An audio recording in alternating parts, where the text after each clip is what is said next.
Discuss करेंगे the most important question और you can से the most important chapter of income tax, जो कि है deductions from a gross total income. ठीक है, कि ग्रॉस टोटल इनकम पे आप कहते हैं जो असेसी है कहते हैं वो किन टाइप्स की डिडक्शन को अप्लाई कर सकता है, डिमांड कर सकता है।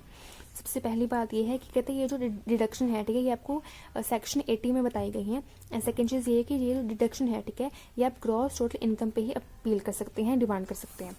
उसके बाद नेक्स्ट कहते हैं डिडक्शन अप्लाई करने से पहले आपको इन चीज़ों इन सभी बातों का ध्यान रखना होगा।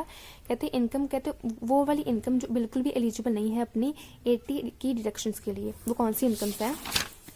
सबसे पहला शॉर्ट टर्म कैपिटल गेन। कहते हैं अगर आपको कोई भी तरह का शॉर्ट टर्म कैपिटल गेन हुआ है only transfer of equity share, ठीक है, कि अगर आपने इक्विटी शेयर को ट्रांसफर किया, ठीक है, तो वहाँ पे आपको कोई भी तरह का शॉर्ट टर्म गेन होता है, तो वहाँ पे आपकी ये डिडक्शन कहते हैं अप्लाई नहीं हो सकती। किसी भी तरह का लॉन्ग टर्म कैपिटल गेन है वहाँ पे भी नहीं होगी। कोई भी तरह की कहते हैं कैजुअल इनकम है, ठीक है, कैजुअल इनकम का मतलब क्या होता है? कहते हैं जो आपकी डेली लाइफ से आपको, ठीक है, इनकम अर्न नहीं हुई है, ठीक है, जैसे कि अगर आपने लॉटरी जीती है, ठीक है, कोई भी अपने पजल को सॉल्व किया, कोई भी आपको इनकम हुई है किसी गेम के थ्रू, ठीक है, किसी भी शो के थ्रू, ठीक है, तो वो उस पर भी कहते हैं ये डिडक्शन अप्लाई नहीं हो सकती। उसके बाद नेक्स्ट है कहते हैं कोई भी इनकम जो पहले से स्पेसिफाई की गई है लॉ के द्वारा और इनके सेक्शन भी स्पेसिफाई है 115A में, ठीक है, AB में, AC, AD, BBA and D में, ठीक है। उसके बाद नेक्स्ट पॉइंट है मैक्सिमम लिमिट। कहते हैं कि ग्रॉस टोटल इनकम की कौन सी लिमिट ऐसी है जिन पे हम फाइनल में जाके कहते हैं डिडक्शन को अप्लाई कर सकते हैं। तो कहते हैं उसके लिए आपको ये जितनी भी है ना इनकम्स, ठीक है, जो मैंने पहले बताई हैं, इन सभी को कहते हैं माइनस कर दो अपनी ग्रॉस टोटल इनकम में से, ठीक है। तो जो बचा हुआ पार्ट होगा अपनी इनकम का, उस पर कहते हैं आप डिडक्शन अप्लाई कर सकते हैं। उसके बाद थर्ड पॉइंट है कहते हैं कि कोई भी अगर पर्सन है, ठीक है, AOP का या BOI का, ठीक है, तो कहते हैं अगर वो क्लेम करता है अपनी डिडक्शन, कहते हैं उसको डिडक्शन अप्लाई नहीं की जा सकती। उसके बाद नेक्स्ट है नो डबल डिडक्शन। कहते हैं कि अगर आपने पहले से डिडक्शन अप्लाई की हुई है और आपने क्लेम भी कर ली है वो डिडक्शन, ठीक है, देन आप वही डिडक्शन दोबारा से कहते हैं गवर्नमेंट से क्लेम नहीं कर सकते। उसके बाद नेक्स्ट है वेरियस डिडक्शंस, ठीक है, जो कि आपको स्पेसिफाई की गई हैं सेक्शन 80C से लेके 80U तक। सबसे पहले हम स्टार्ट करते हैं हमारा 80C, ठीक है। 80C में आपको क्या गिवन है? 80C, यहाँ C का मतलब है कॉन्ट्रीब्यूशन, ठीक है, और आप कॉन्ट्रीब्यूशन कहते हैं किन किन प्लेसेस पे करते हो? फर्स्ट है प्रोविडेंट फंड एंड सेकंड है LIC, ठीक है। तो कहते हैं यहाँ आपको कौन सी डिडक्शन मिलेगी? कहते हैं अगर आपने कोई भी अमाउंट या कोई भी पैसा, ठीक है, इन्वेस्ट किया है LIC में या प्रोविडेंट फंड में, ठीक है, तो सबसे पहली चीज़ कहते हैं ये जो है 80C, ठीक है, इसमें एलिजिबल कौन होगा? कोई भी इंडिविजुअल है, कोई भी HUF, ठीक है, ये डिडक्शन के लिए एलिजिबल है। सेकंड रेट ऑफ डिडक्शन कहते हैं कितनी अमाउंट हमें मिलती है एज अ डिडक्शन।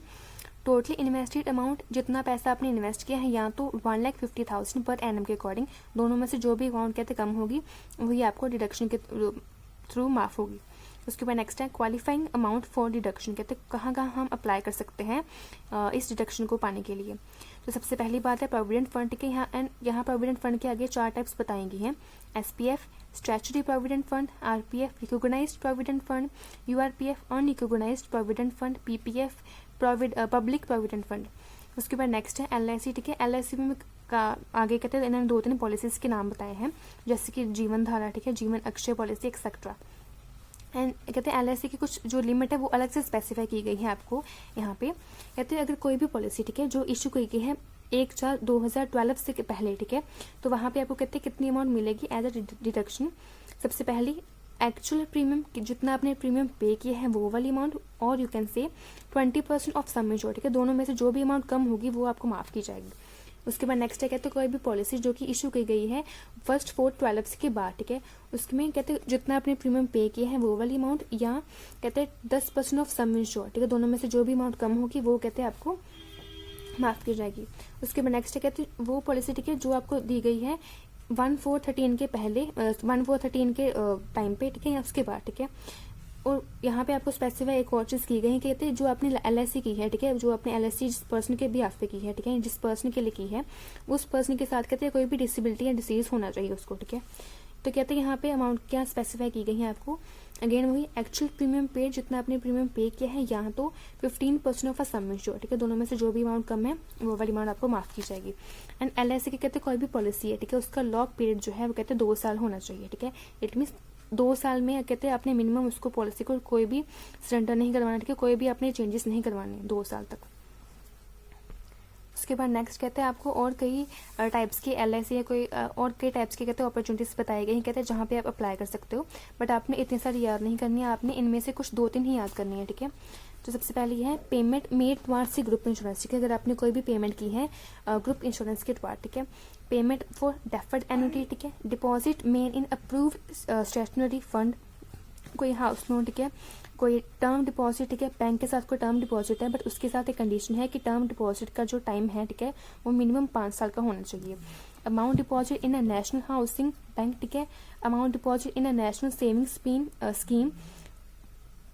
उसके बाद नेक्स्ट है अमाउंट डिपॉजिट इन ULIP, ठीक है, यूनिट लिंक्ड इंश्योरेंस प्लान, ठीक है, जिसका लॉकिंग पीरियड अगेन 5 साल का होना चाहिए। अगर आपने कोई भी अमाउंट इन्वेस्ट की है सुकन्या समृद्धि अकाउंट में, ठीक है, तो ऐसे कई सारे फंड हैं, ठीक है, जहाँ पे आप अप्लाई करके जहाँ पे आप कहते हैं अमाउंट इन्वेस्ट करके ये वही डिडक्शन को अप्लाई कर सकते हैं। उसके बाद नेक्स्ट है पर्सन हु मेक इन्वेस्टमेंट और you can say on whom या on whose name saving account can be made, कहते हैं जिसके बिहाफ पे जिसके नाम पे कहते हैं आप कहते हैं इन्वेस्टमेंट कर सकते हैं, वो कौन से व्यक्ति हैं। सबसे पहला है इंडिविजुअल, ठीक है। उसके बाद स्पाउस है, चिल्ड्रन, करता, एनी मेंबर, ठीक है। उसके बाद नेक्स्ट है आपकी सेक्शन 80 CCD, ठीक है। यहाँ पे 80 CCD का मतलब क्या है कि आपने कहते कोई भी अमाउंट या कोई भी कंट्रीब्यूशन की है इनटू नेशनल पेंशन स्कीम, ठीक है। नेशनल पेंशन स्कीम में अगर आपने कोई भी अमाउंट इन्वेस्ट किया देन आप कहते हैं ये वाली इंडिविजुअल फिर ये वाली डिडक्शन कहते हैं अप्लाई कर सकते हैं। सबसे पहले, ठीक है, एलिजिबल कौन है यहाँ पे इंडिविजुअल है, ठीक है। और इंडिविजुअल के आगे ना टाइप्स बताई गई हैं। यहाँ पे मेन गवर्नमेंट एम्प्लॉय की बात की गई है, ठीक है। गवर्नमेंट एम्प्लॉय कौन सा, सेंट्रल गवर्नमेंट का एम्प्लॉय, ठीक है। उसके बाद नेक्स्ट है नॉन गवर्नमेंट एम्प्लॉय। उसके बाद नेक्स्ट है सेल्फ एम्प्लॉय, ठीक है। एंड उसके बाद आपको बताएंगे हैं अमाउंट ऑफ डिडक्शन, ठीक है। यहाँ 2 कैटेगरीज हैं, एक तो है आपकी सेल्फ एम्प्लॉयड की, यहाँ पे है एम्प्लॉयड पर्सन की, ठीक है, गवर्नमेंट एम्प्लॉय की, ठीक है। तो यहाँ जो है सेल्फ एम्प्लॉयड, ठीक है, उसका तो सिंपल है कि कहते हैं depositors contribution to national pension scheme, ठीक है। जिस पर्सन ने क्या अपने जो व्यक्ति है, ठीक है, जो डिपॉजिटर है, कहते हैं उसने नेशनल पेंशन स्कीम में कितना पैसा इन्वेस्ट किया वो वाला पैसा, और यू कैन से ग्रॉस टोटल इनकम का 20%, ठीक है। दोनों में से जो भी अमाउंट कम होगी हम उसे माफ़ कर देंगे। एंड यहाँ पे आपको बताया गया है गवर्नमेंट एम्प्लॉय के बारे में। तो यहाँ इन्होंने अगेन कैटेगरी 2 बनाई है, एक है एम्प्लॉय की, एक है एम्प्लॉयर की, ठीक है। एम्प्लॉय की कंट्रीब्यूशन, ठीक है, जो एम्प्लॉय है उसने कितना पैसा इन्वेस्ट किया और 10% ऑफ अ सैलरी, ठीक है, दोनों में से जो भी अमाउंट कम है वो माफ़ की जाएगी। एंड उसके साथ ही कहते हैं contribution of a central government कि सेंट्रल गवर्नमेंट कितना इन्वेस्ट किया है, और यू कैन से अदर एम्प्लॉयर, ठीक है, और 10% ऑफ अ सैलरी, ठीक है। इन दोनों में से जो भी अमाउंट कम होगी वो भी इसके साथ ही माफ़ की जाएगी। उसके बाद नेक्स्ट है सेक्शन 80CCC, ठीक है, CCC। यहाँ CCC का मतलब क्या है, pension fund, simple pension fund, ठीक है। जो हमने पहले किया था CCD वो है national pension scheme of a central government, ठीक है। तो CCC में क्या है, एलिजिबल कौन होता है, इंडिविजुअल, ठीक है। रेट ऑफ डिडक्शन कितनी है, एक्चुअल अमाउंट पेड और ₹1,50,000 दोनों में से जो भी कम है, ठीक है। उसके बाद नेक्स्ट कहते हैं अलाउबल कौन से व्यक्ति को कहते हैं अलाउ होता है, इफ़ यू डिपॉजिट और invest certain amount in a life insurance corporation, ठीक है। अगर आप कहते हैं कोई भी अमाउंट सर्टन अमाउंट, ठीक है, इन्वेस्ट करते हैं लाइफ इंश्योरेंस कॉर्पोरेशन में, ठीक है, और किसी भी कहते हैं कॉन्ट्रैक्ट में, ठीक है। कौन सा कॉन्ट्रैक्ट होना चाहिए, वो एन्युटी का या पेंशन का कहते हैं कॉन्ट्रैक्ट होना चाहिए। उसके बाद नेक्स्ट कहते हैं अगर जो भी आपने पेमेंट की है, ठीक है, एक तो वो कहते हैं पिछले साल की इनकम की पेमेंट, जो इनकम है, ठीक है, आपकी पिछले साल की इनकम वहाँ से आपने पेमेंट की होनी चाहिए। उसके बाद नेक्स्ट कहते हैं अगर आपको इस जो पेंशन की जो स्कीम है, ठीक है, वहाँ से आपको कहते हैं कोई भी तरह का पैसा मिला है, ठीक है, रिफंड में, तो कहते हैं आप उस वो जो है जो भी पैसा आपको, ठीक है, अपनी स्कीम्स के द्वारा मिला है तो वो कहते हैं फुली टैक्सेबल होगा। उसके बाद नेक्स्ट है सेक्शन 80CCG, ठीक है। यहाँ पे CCG का मतलब क्या है कि अगर आपने कहते कोई भी इन्वेस्टमेंट की है in the notified equity saving scheme में, ठीक है, again notified equity saving scheme में, ठीक है। तो सबसे पहले एलिजिबिलिटी कहते हैं कोई भी रेजिडेंशियल इंडिविजुअल, ठीक है, वो इसके लिए एलिजिबल है।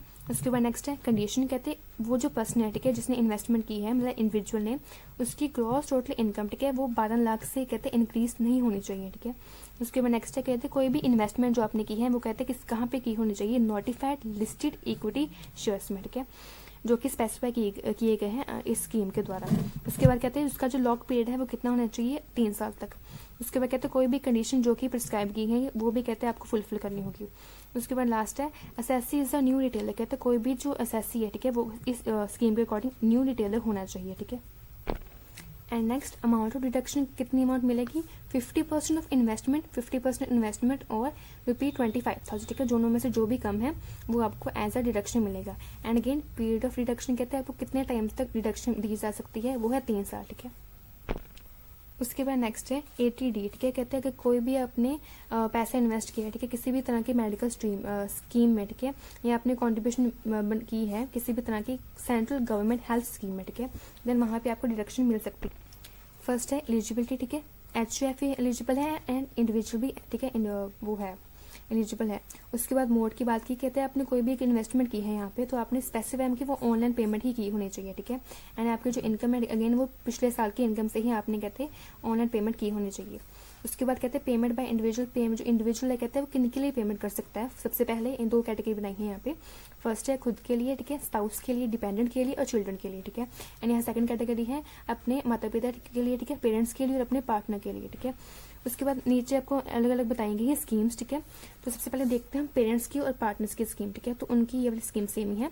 Medical insurance policy of JIC ठीक है, medical insurance policy of JIC, और यू कैन से कोई भी ऐसी स्कीम ठीक है जो कि जिससे अप्रूवल मिला है IRD के द्वारा ठीक है। एंड इसके साथ ही प्रिवेंशन हेल्थ चेकअप ठीक है, प्रिवेंशन हेल्थ चेकअप का यहाँ मतलब है कि अगर आपने कोई भी लेबोरेटरी टेस्ट करवाया है, कोई भी ठीक है ऐसा टेस्ट करवाया है तो कहते हैं वो भी वहाँ पे भी आप कहते हैं इन्वेस्ट कर सकते हैं। उसके बाद यहाँ मैं बात करती हूँ सेल्फ और स्पाउस की, तो ये पहली वाली कंडीशन सेम है ठीक है। सेकंड में क्या कहते हैं, सेकंड वाली कंडीशन भी सेम है, देखिए प्रिवेंशन हेल्थ स्कीम, उसके साथ एक और चीज ऐड हो जाती है वो है कॉन्ट्रीब्यूशन टू सेंट्रल गवर्नमेंट ठीक है। हेल्थ स्कीम कोई भी सेंट्रल गवर्नमेंट की हेल्थ स्कीम है ठीक है, वहाँ पे आपने कॉन्ट्रीब्यूशन किया है, और यू कैन से कोई भी ऐसी स्कीम है जो कि नोटिफाइड की गई है सेंट्रल गवर्नमेंट के द्वारा। एंड जो HUF की जो कंडीशन है वो भी सेम है लाइक अ पेरेंट्स और पार्टनर्स के द्वारा ठीक है। उसके बाद नेक्स्ट है अमाउंट ऑफ डिडक्शन, कितनी डिडक्शन मिलती है ठीक है। सीनियर सिटीजन जो कि 60 से कहते हैं अबव है उन्हें मिलेगी 50,000 ठीक है, और इनके साथ ही जो है ना प्रिवेंशन हेल्थ चेकअप का 5,000 कहते हैं ये इंक्लूड ही है। एंड उसके बाद जो बचे हुए ये जो है पार्टनर्स बिलो 60 उन्हें मिलेगी एक्चुअल प्रीमियम डिपॉजिट आपने कितना पैसा जमा करवाया है प्लस आपकी जो प्रिवेंशन हेल्थ स्कीम का 5,000 अलग से ठीक है, और यू कैन से ₹25,000 ठीक है, दोनों में से जो भी कम होगा वो आपको डिडक्शन दी जाएगी।